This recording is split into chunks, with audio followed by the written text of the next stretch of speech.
Good morning, everybody, for what will be my first post. Welcome to the Christian Drive. Reading the verses for today. This is when Isaac had left his land, took his wife Rebekah, and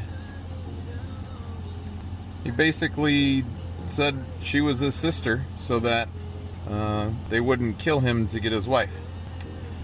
However, the king saw that Isaac had basically been intimate with her, and he then said,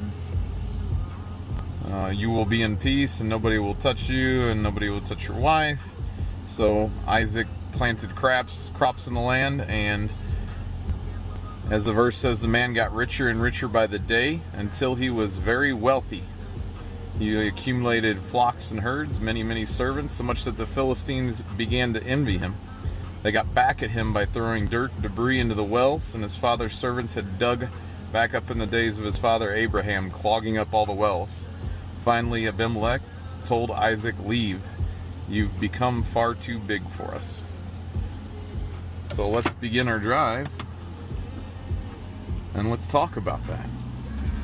I think God brings us to a place to bless us, but too often we stay in that place too long.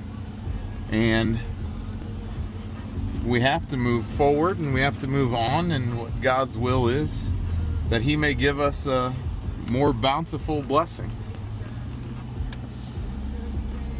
We become content with where we're at, and God asks us to continually be growing in Him. Later on in the verse, you can read that Isaac did leave. He did find an open land, and it was much more suited to his needs, and he grew even wealthier. So you see, while you may have gotten a blessing and then you felt people deriding you for it, I think it may be time to look and see, is it time to move elsewhere? Is it time to open up?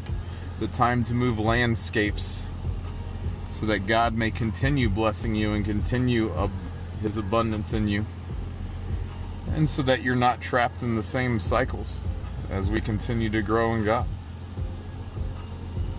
Those are my thoughts for the day. I just want to give a thanks to Jesus and His ever-living sacrifice for us, a great blessing that we serve a living God who shows us the victory over death.